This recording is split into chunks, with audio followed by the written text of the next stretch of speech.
Mga kaibigan, ang ating kwento ngayon, ito ay update, part 2 ito.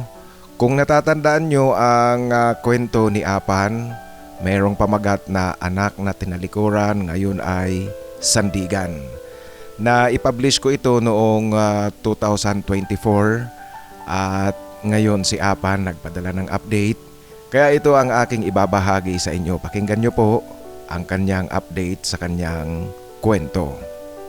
Magandang araw muli sa iyo, Tito Makoy. Heto muli ako, si Apan. Hanggang ngayon, Tito Makoy, tuwing pinapakinggan ko paulit-ulit ang kwento ko, madrama pa rin ako, Tito Makoy.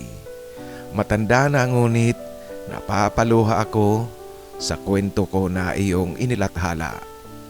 Ngayon, Tito Makoy, gusto kong magbigay sa iyo ng update tungkol sa buhay ko, sa buhay naming mag-aama. Mag-aama na ngayon kasi hindi lang ito tungkol sa akin at sa anak kong si Joey, ang napakabait kong anak. Kung di kasama na rin si Carl, ang anak ko sa dati kong asawa na si Celine. Nasabi ko sa iyo noon, Tito Makoy, sa unang kwento na aking ipinadala na malapit nang magpakasal ang anak kong si Joey, ang anak ko kay Sylvia. Actually, Tito Makoy, siya ang panganay sa dalawa kong anak. Ilang buwan nga matapos na mailathala mo ang aking kwento, ikinasal si Joey sa kanyang kasintahan. Kagaya ng sinabi ko sa iyo noon, Tito Makoy, na ilalabas ko lahat ng aking kayabangan sa pagpapakasal ng anak ko. Ang mga naipon ko, Tito Makoy, yung kinikita ko dito sa munting negosyo ng anak ko, ang iron workshop, ginamit ko talaga iyon. Alam mo na, Tito Makoy, sinabi ko sa iyo noon na tinutulungan ko ang anak ko sa kanyang negosyo. Kinakausap ko ang mga kilala kong contractors, mga kaibigan ko, maging ang mga kaibigan ng mga magulang ko. Lahat ko yan tinatawagan upang makakuha ng kontrata. Kaya tuloy-tuloy ang trabaho dito sa munting negosyo ng anak ko. Ako rin ang namamahala sa financial flow at sa mga papeles na kinakailangan. Alam mo, Tito Makoy, kahit na mag-ama kami, sinisweldohan din ako ni Joey. Kahit na kung tutuusin, hindi na kailangan. Ngunit si Joey mismo ang may gusto na sweldohan niya rin ako. Ang mga sinasahod ko sa negosyo ng anak ko, iniipon ko lang lahat ito, Tito Makoy. At sa kanyang pagpapakasal, ginamit ko ito upang tumulong sa anak ko. Noong araw ng kasal ni Joey, talagang ang yabang ko, Tito Makoy. Pakiramdam ko nasa alapaap ako sa kakaibang tuwa na aking nararamdaman. Ngunit sa seremonya, Tito Makoy, kahit na gusto kong ngiti lang lahat ang lumabas sa aking mukha, yung ngiti ng tuwa, hindi ko rin talaga naiwasan ang maging madrama pa rin. Ako lang ang naghatid ng anak ko sa altar. At bago nag-umpisa ang seremonya, habang nakatayo kami sa may main door, naghihintay ng queue upang pumasok, nakikita ko si Joey na pangiti-ngiti ito. Kaya lang, Tito Makoy, may nakita pa rin akong mga luhang dumadaloy sa kanyang mga mata, bagamat pilit niya itong ikinukubli. Alam na alam ko, Tito Makoy, pinapahid niya kaagad bago pa dumaloy mula sa kanyang mga mata. May kurot sa dibdib ko, Tito Makoy. Nadarama ko iyon, ngunit kumakanta-kanta ako sa aking isipan upang hindi ako bumigay. Pagkatapos na maihatid ko si Joey sa harap ng dambana, umupo ako. Sa aking pag-upo, Tito Makoy, ewan ko, di ko talaga napigilang mapaluha. Kaagad na pinapahid ko ito upang walang makahalata. Pangiti-ngiti ako katabi ng mga ninong sa kabuuan ng seremonya. Sa kabila ng kakaibang kalungkutan at kasiyahang nararamdaman ko, yung drama ko sa sarili ko, Tito Makoy, sa aking pakiramdam. Ganito pala ang pakiramdam na nakikita mong ikinakasal ang anak mo. Hindi ko maipaliwanag. Pinaghalo-halong kasiyahan at kalungkutan ang nararamdaman ko ngayon. Noong nasa pictorial na tapos na ang seremonya, alam mo, Tito Makoy, nang sabihin ng photographer na mga magulang ng ikinasal, sa magkabilang panig ang kukunan ng larawan, kasama ng bagong kasal. Pagtayo namin ng mga balai ko, katabi ng bagong kasal, dito Tito Makoy, kitang-kita ko na hindi na napigilan ni Joey ang humagulhol. Umiyak itong si Joey nang tumingin siya sa panig ng kanyang asawa. Kompleto ang mga magulang nito. Ngunit sa panig niya, ako lang ang nakatayo. Alam ko Tito Makoy, biglang naalala ng anak ko ang kanyang ina, si Sylvia. Masakit ito na wala ang kanyang ina. Wala sa araw na sana pagdiriwang nilang mag-ina. Wala ang isang taong tunay na nagsakripisyo sa kanya. Kaya ang ginawa ko na lang Tito Makoy, para maibsan ang kalungkutang nararamdaman ng anak ko, niyakap ko talaga siya ng buong higpit. At alam niyo po, sa unang pagkakataon sumandal sa balikat ko ang anak ko, umiiyak. Ito Tito Makoy ang unang pagkakataon na hindi niya tinago sa akin ang sakit na kanyang nararamdaman. Alam niyo po, pagkatapos naming magyakapang mag-ama, hindi ko talaga magawang ngumiti sa kamera. Pagtingin ko sa lahat na tao na nasa loob ng simbahan, karamihan sa kanila Tito Makoy, pumapahid din ng luha sa kanilang mga mata sa nasasaksihan nilang eksena naming mag-ama. Karamihan kasi sa kanila alam na alam ang buong kwento ng buhay ng anak ko, lalong-lalo na ang mga kapatid at magulang ni Sylvia. Sa pamilya nga pala namin, wala ni isa mang pumunta sa kasal ni Joey, maging ang mga kapatid ko. Sa kabila ng lahat ko sila pinaalam tungkol sa nalalapit na pagpapakasal nitong si Joey. Ngunit Tito Makoy, ang hindi nila pagpunta, wala itong issue sa akin. Tanging ang nagpapaiyak sa akin ay ang nararamdaman kong kalungkutan para sa anak ko. Yung kalungkutang nararamdaman ni Joey. Sa kabuuan, masaya at maluwalhating nairaos ang kasal. Simpleng kasalan lang naman ang naganap. Ang resepsyon ay ginawa sa isang simpleng resort lang dito sa bayan namin. At noong second day ng kasal Tito Makoy, sa bahay namin ni Joey, nagkaroon pa rin ng salo-salo. Naghanda kami. Ang handaang ito ay para sa lahat na tumulong sa pagpapakasal ng anak ko. Ang salo-salo Tito Makoy ay ginawa dito sa bakuran namin sa tabi ng shop. Tapos na ang pananghalian, nagkikwentuhan, alam nyo na po, palaging merong inuman at may videoke. Ngunit Tito Makoy, isang sorpresa ang dumating sa akin. Tito, may naghahanap po sa inyo. Ito ang wika ng isang pinsan ni Joey. Nagulat ako Tito Makoy sa dumating. Nakilala ko kaagad siya. Alam niyo po, kahit mahigit 20 taon na ang nakalipas na hindi kami nagkita, ngunit kilalang kilala ko ang dumating. Ang anak ko sa asawa ko. Ang anak ko kay Celine, si Carl. Naiyak na naman ako Tito Makoy sa pagdating na ito ng anak ko kay Celine. Niyakap ko kaagad si Carl. Buong higpit ang yakap na ibinigay ko. Masaya ang araw na ito Tito Makoy kasi hindi ko inaasahan na magkakasama-sama kaming mag-aama ngayon. Ngayon pa lang ito mangyayari. Kaya lang Tito Makoy, habang nagdadrama ako sa pagyakap ko kay Carl, napansin kong hindi siya yumakap sa akin. Walang bahid ng tuwa ang kanyang mukha. Joey anak, siya si Carl, kapatid mo. Carl, siya si Kuya Joey mo. Iyan Tito Makoy ang pagpapakilala ko sa magkapatid. Si Joey panganay ng mahigit 3 buwan kay Carl. Alam niyo po si Joey tuwang-tuwa nang makita niya sa unang pagkakataon ang kanyang kapatid. Yayakapin niya sana si Carl ngunit pinigilan ito ni Carl. Hindi kumikibo. Si Carl hindi rin ngumingiti. Alam mo Tito Makoy, nasaktan kaagad ako sa inaasal ngayon ng anak namin ni Celine. Para akong sinampal. Nasaktan ako ng labis para kay Joey. Ganoon pa man, inasikaso pa rin ito ni Joey. Pinaupo sa isang mesa, dinalhan ng pagkain at magkaharap sa unang pagkakataon ang magkapatid. Si Carl, hindi nagbabago ang ekspresyon ng kanyang mukha.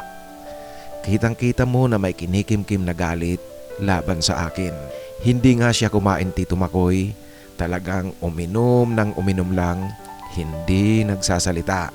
Wala akong kaalam-alam na dumating pala itong si Carl. Mag-iisang buwan na ang nakalipas. Nagtanong-tanong siya sa mga kapatid ni Celine at maging sa mga magulang at kapatid ko tungkol sa akin kung nasaan ako ngayon. Kaya nalaman niya kung saan ako nakatira at nalaman niya rin ang nakatakdang pagpapakasal ni Joey. Ngunit sinadya niyang ngayong second day pumunta. Hinayaan ko lang muna ang magkapatid Tito Makoy. Kahit na hindi ito nag-uusap, si Joey paminsan-minsan umaalis sa mesa nilang magkapatid kasi may mga bisitang dumarating. May mga bisita pa kasing inimbita itong si Joey. Pagkatapos bumabalik muli ito sa lamesa nilang magkapatid. Ganoon pa man Tito Makoy, hindi ko nakikitang nag-uusap ang magkapatid, tanging magkaharap lang. Nung medyo Tito Makoy hindi na ako makatiis sa aking nakikita, nilapitan ko na ang magkapatid, umupo rin ako kaharap nila. Nakita ko na itong si Carl, tila may tama na. Nagsalita ito Tito Makoy. Alam niyo po ang pagpunta ko rito, gusto kong makahanap ng kasagutan sa mga tanong ko sa loob ng mahabang panahon. Bakit niyo ako pinabayaan? Bakit hindi niyo man lang nagawang alamin kung ano ang kalagayan ko? Samantalang itong isa mong anak, heto kasama mo. Iyan Tito Makoy ang wika ni Carl na punong-puno ng hinanakit laban sa akin. Ipinaliwanag ko sa kanya ang buong pangyayari, yung pagkakabilanggo ko, ang pag-alis nilang mag-ina at ang pagsusumikap ni Joey na makalabas ako sa kulungan. Maging ang sitwasyon ni Joey at ni Sylvia. Ngunit Tito Makoy, ayaw itong pakinggan ni Carl. Maging ang negosyo ni Joey, nabanggit niya pa. Nagawa ko raw bigyan ng kabuhayan ang kanyang kapatid. Ngunit siya, wala kahit anong bagay na galing sa akin. Alam mo Tito Makoy, nung banggitin ni Carl ang kabuhayan ni Joey, halos magtakip ako ng aking mukha kasi hiyang-hiya ako dito kay Joey. Hiyang-hiya ako talaga Tito Makoy. Wala akong makitang pwedeng paliwanag kay Joey nang banggitin ni Carl ang kanyang kabuhayan. Sa patuloy Tito Makoy na paglalabas ng hinanakit sa akin ni Carl at panunumbat niya na pinabayaan ko raw siya, ang inasikaso ko lang si Joey. Ito na Tito Makoy ang talagang nagpaiyak sa akin. Humagulhol ako Tito Makoy kasi masakit na narinig ko ang mga salitang iyon sa anak ko. Ang totoo niyan, kung para sa akin lang kaya kong tanggapin, hindi ako gaanong masasaktan kasi meron naman talaga akong kasalanan Tito Makoy. Kaya lang nasasaktan ako dahil sa si Joey na dadamay sa panunumbat ng anak kong si Carl. Nahihiya ako at naaawa kay Joey. Sadyang ang maganda ang pagpapalaki ni Sylvia kay Joey, kaya noong tuloy-tuloy ang panunumbat sa akin ni Carl, umalis na lang ito. Iniwan niya kaming dalawa upang makapag-usap ng masinsinan. Nahihirapan talaga akong pakalmahin itong si Carl at nahihiya rin ako sa mga taong narito sa bahay namin. Bagamat alam ko Tito Makoy na ako ang punot dulo ng lahat, kasalanan ko lahat ito, subalit wag naman sana ngayon sa oras na ito na pagdiriwang isang espesyal na araw para sa anak kong si Joey, ang kanyang pagpapakasal. Ni hindi man lang ito isinaalang-alang ni Carl. Nung araw na iyon Tito Makoy, sadyang nagpakalango sa alak itong si Carl hanggang sa na-knock-out siya ng alak noong gabi na. Nakatulog ito Tito Makoy. Si Joey pa ang umakay sa kanya papasok sa loob ng bahay at inihiga ito sa tulugan. Kinabukasan Tito Makoy, tumulak si Joey at ang kanyang asawa papunta ng Baguio para sa kanilang honeymoon. Ang totoo niyan Tito Makoy, ayaw na nga sana ni Joey at ng asawa nito ng honeymoon pa raw. Total nagdadalang tao na rin naman ang asawa ni Joey. Ngunit ako ang sumagot sa kanilang honeymoon at ako talaga ang nagpumilit Tito Makoy na mag-honeymoon sila. Kahit papaano Tito Makoy, dito man lang maiparamdam ko kay Joey ang aking pagiging ama sa kanya. Sa Baguio lang Tito Makoy kasi ito lang ang inabot ng aking kayabangan Tito Makoy para sa anak ko. Si Carl naman kinabukasan inabangan ko talaga ang kanyang paggising. Dahil nga sa kalasingan, tanghali na nang magising ito, nakaalis na sina Joey. Sa kanyang pagbangon nakita kong kalmado ito. Walang imik, tumitingin-tingin sa loob ng bahay, sa paligid. Tila may pagtataka at may mga katanungan akong nakikita sa kanyang isipan. Kitang-kita ko yan sa kanyang pagmumukha. Ngunit maaliwalas na maaliwalas ngayon, hindi kagaya kahapon. Sa pagkakataong ito Tito Makoy, kinausap ko na ng masinsinan si Carl. Naikwento ko sa kanya ang buong pangyayari. Ipinaliwanag ang lahat, wala akong inilihim. Ang relasyon namin ni Sylvia at ang relasyon namin ng kanyang inang si Celine. Yung pagsilang ni Sylvia kay Joey na hindi ko man lang inisip, hindi ko man lang tiningnan, ni hindi ko man lang naabutan ng kahit anong suporta. Yung pagkakakulong ko at yung ginawa ni Joey upang makalabas ako sa kulungan. Kasama na rin na naikwento ko ay ang pagpanaw ng ina ni Joey na wala man lang akong naiambag na tulong. Maging ang negosyo ni Joey, itong iron workshop, ipinaliwanag ko rin na munting kabuhayan na ito ni Joey bago pa ako nakalabas ng bilangguan. Kahit papaano Tito Makoy, siguro tumama kay Carl ang pagiging magkadugo nila ni Joey. Naging malinaw ang lahat, kaya humingi rin ito sa akin ng paumanhin. Nasaan si Kuya Joey? Iyan Tito Makoy ang tanong sa akin ni Carl matapos kong maipaliwanag sa kanya ang lahat-lahat. Sinabi ko na lumuwas ang bagong kasal sa Baguio para sa kanilang honeymoon. Noong araw na iyon, umuwi si Carl sa pamilya ni Celine at makalipas ang ilang araw Tito Makoy, muling bumalik si Carl dito sa amin. Alam mo Tito Makoy, nakahinga ako ng malalim nang makita ko sa pagbabalik ni Carl, nagyakapan ang magkapatid. Humingi rin ng paumanhin si Carl kay Joey. At mula noon Tito Makoy, napadalas na ang pagpunta ni Carl dito sa amin ni Joey.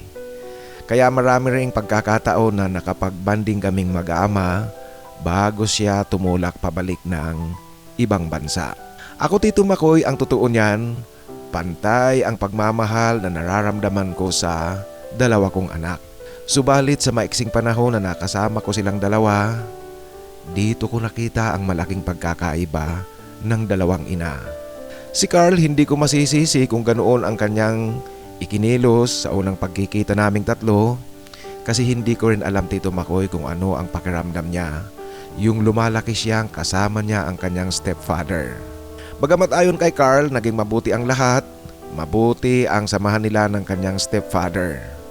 Ngunit Tito Makoy, alam naman natin na iba pa rin yung tunay na ama mo ang iyong kasama. Habang tinitingnan ko ang pagpapalaki ng dalawang ina sa dalawa kong anak, ngayon Tito Makoy, lalo akong humanga kay Sylvia sa pagpapalaki niya kay Joey. Kasi tingnan niyo po, si Joey ni hindi ko man lang nabilhan ng kahit isang lata ng gatas, ni hindi ko man lang nabigyan kahit isang piraso ng lampin. Noong isilang siya, tinalikuran kong ganap, hindi ko man lang siya inisip noon.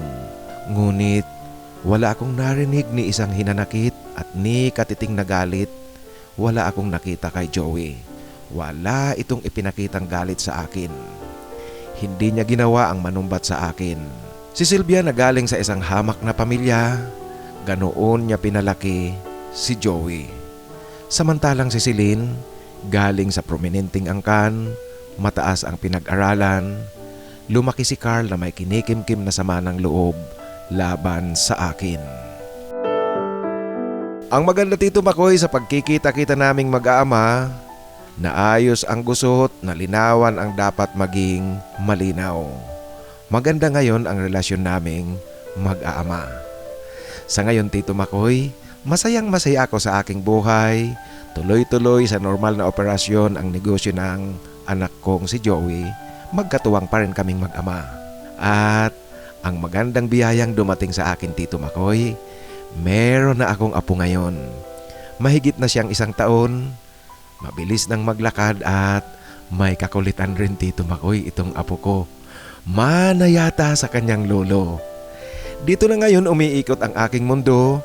Pagkatapos ko ng trabaho, apo ko ang aking inaalagaan at ang aking nilalambing. Sa kasalukuyan sa bahay pa rin ako ni na Joey tumutuloy. Ngunit Tito Makoy, nagmungkahi akong gumawa ng ekstensyon. Ito ang tirahan ko ngayon. May sarili akong pintuan, may sariling kusina at may sariling CR. Pinilit ko talaga si Joey na gumawa ng extension para sa akin. Ito'y upang ganap kong mabigyan ng kalayaan silang mag-asawa sa kanilang pagsasama at kanilang pagbuo at pagtataguyod ng kanilang pamilya. Bagamat ang totoo niyan Tito Makoy, pagdating sa pagkain, kasama ako sa niluluto nila. Subalit kahit na papaano, mayroon akong sariling tirahan. Ganap na hindi ako nakakaistorbo sa mag-asawa sa kanilang pagdadala ng kanilang pamilya. Tungkol nga pala sa kaso ko Tito Makoy, bagamat sa unang bahagi ng aking kwento, sinabi sa akin noon ng mga kawaninang bilangguan na malayang malaya na ako noong lumabas ako. Ngunit ang totoo niyan Tito Makoy, nakalabas ako noon dahil sa parole and probation. Parolado lang ako. Ngunit kasama noon sa nilakad ni Joey sa tulong ng Public Attorney's Office na iapila at muling ipabalangkas ang kaso ko.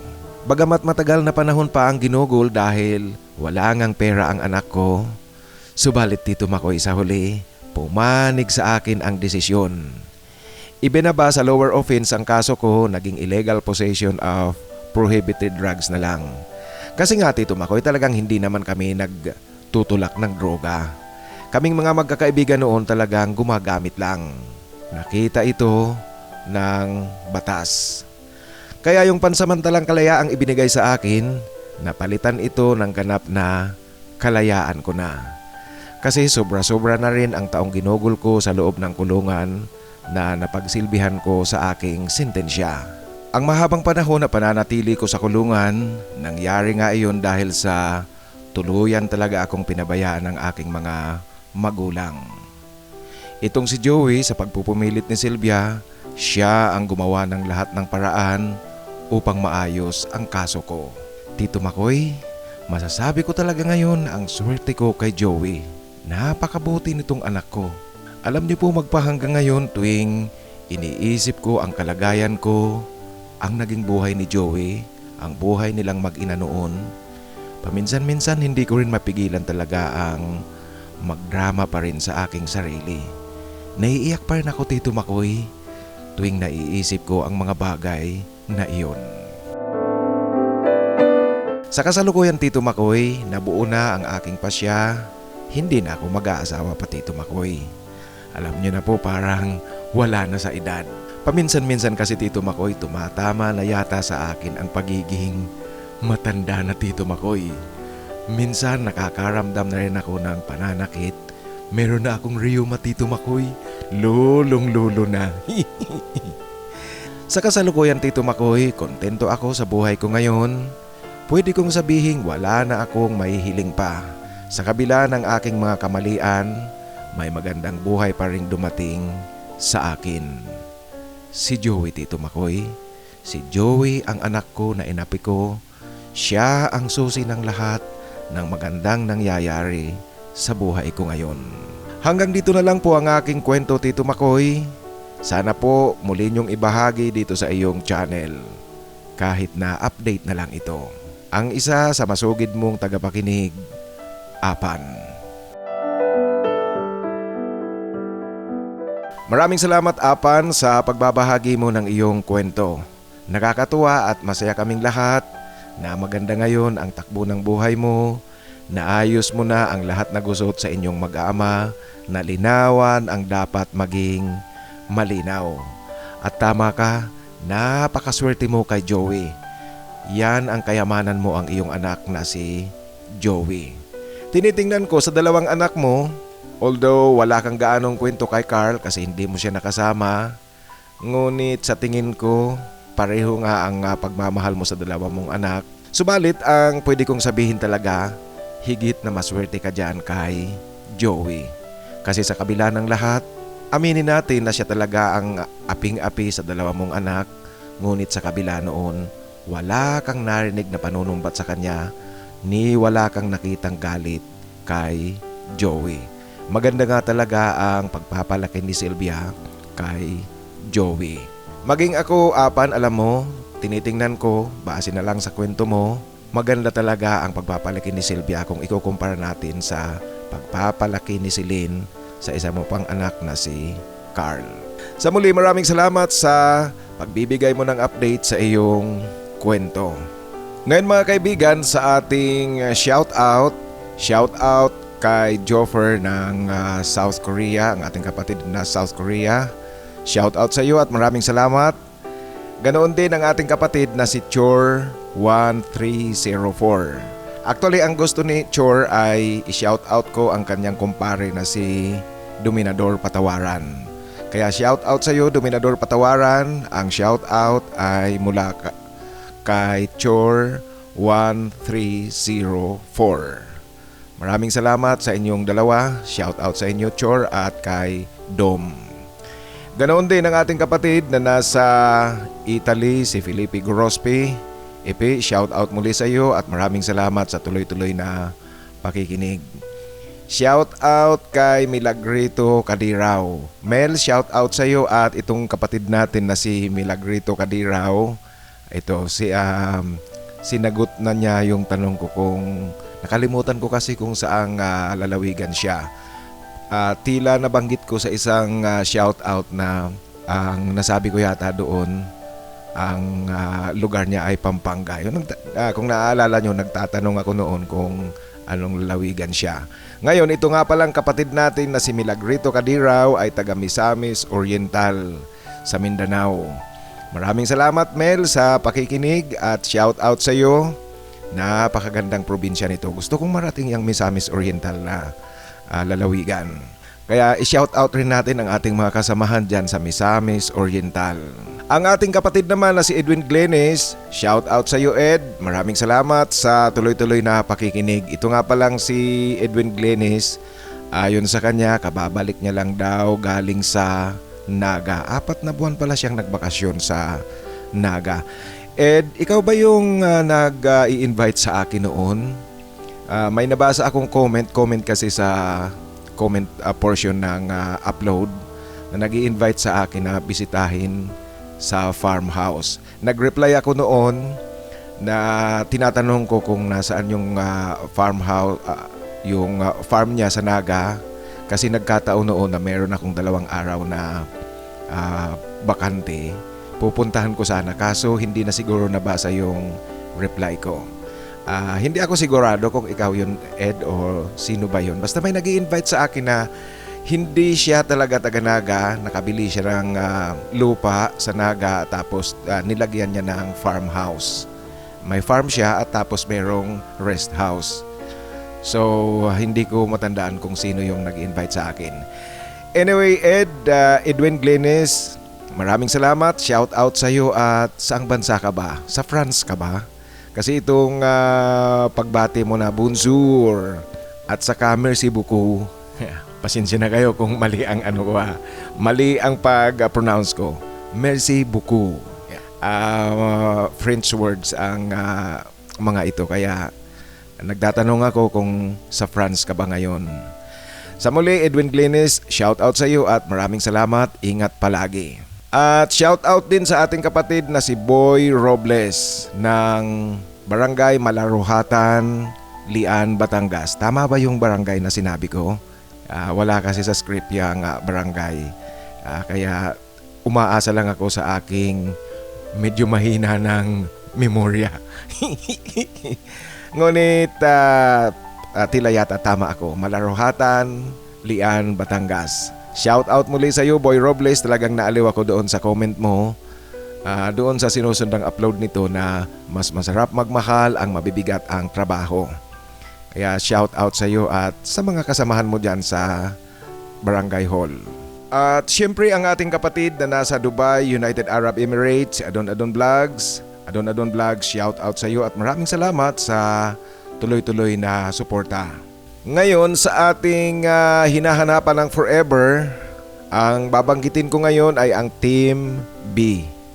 Para doon sa ngayon palang nakapakinig dito sa ating kwentuhan, ang mga pangalang babanggitin ko po, naghahanap yan ng forever. Kaya kung naghahanap kayo ng forever, pwede nyo silang kontakin. Isulat lang sa comment section nitong upload na ito at ilagay nyo ang pangalan kung sino ang gusto nyong makaugnayan. Pag sinabi kong forever, ang ibig sabihin niyan, tutuhanang relasyon, hindi yung hook up lang. Naghahanap ng forever si Alfred TV 888, John M7V, John Inglaterra, Alvin Santiago, Rodney Kerubin, JP Chulipa, Filmer Borromeo, si Felipe Gorospe, Jusel Tabuena at ang ating kapatid na si Robert Mirapuente. Yan, sa muli po, kung naghahanap kayo ng forever, pwede nyo silang kontakin. Sa muli, sa mga nais na magpa-shoutout, pakisulat lang po sa pinakahuling upload upang mabasa ko kaagad dyan at ma-shoutout ko kayo. Kasi kung nasa lumang upload na, napakalaki ng posibilidad na hindi ko kaagad dyan mabasa ko man yan at ma-shoutout kayo. Kung baga sa pagkain, bahaw na, hindi na malutong ang lasa. Sa mga nais namang magbahagi ng kanilang kwento, ipadala lang sa aking email titomarcos@yahoo.com. Sa inyo pong lahat, maraming salamat sa tuloy-tuloy na pakikinig.